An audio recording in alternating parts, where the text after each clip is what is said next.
আমি চ্যানেল করবে না? আমিও তোমায় দেখেছি, আমি ফেসবুকে ইউটিউবে আপনাকে দেখেছি সোশ্যাল মিডিয়ার মাধ্যমে। আমিও তো তোমায় দেখেছি, তুমি ওই সজলদা না এখানে মায়াপুর বিখ্যাত চাঁদনি পেলে। আমিও তো সেটাই ভাবছি। না রে না, কি ব্যাপার এখানে দেখা হয়ে গেল। হরে কৃষ্ণ, ভালো আছো? খুব ভালো আছি। একদিন আমাদের ওখানে চলো, যাবো, আসবো। দেখো তুমি আমাকে নিমন্ত্রণ না করলেও আমি তোমার কাছে এসেই কিন্তু আজকে। অবশ্যই আমি আসবো বিনা নিমন্ত্রণে। একদম আমার বাড়িতে যেতে হবে। তবে কেউ যদি সোশ্যাল মিডিয়ার মাধ্যমে মনে করে বিনা নিমন্ত্রণে কুকুর খেতে যায়, না এটা খেতে যাওয়ার উদ্দেশ্য না, এটা জাস্ট ভালোবাসা। ভালোবাসা, এই ভালোবাসার জন্যই সব ভালোবাসা, অন্তরঙ্গ সম্পর্ক। একদম ভালো আছে তুমি। সম্পর্ক নিয়ে আমি বলছি। আমি তো জানি না এখানে আজকে ড্যামেজ করাটা আমার, আমি জানতাম না বাবা দেখা হয়ে যাবে। আজকে হঠাৎ দেখলাম যে মায়াপুরে হসপিটাল, সেখানে দেখতে পেলাম।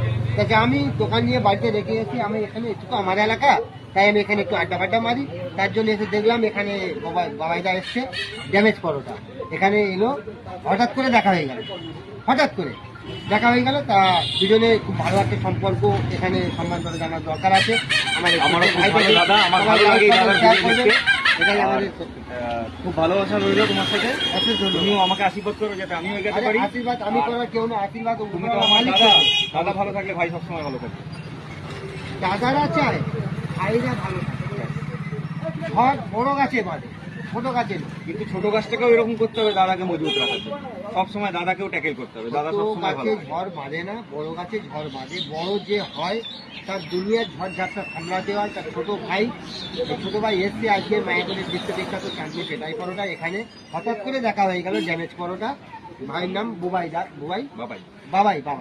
যাই হোক, বাবাইদা, এই বাবাইদাকে নিয়ে আমি নতুন একটা পরিকল্পনা ভাবছি।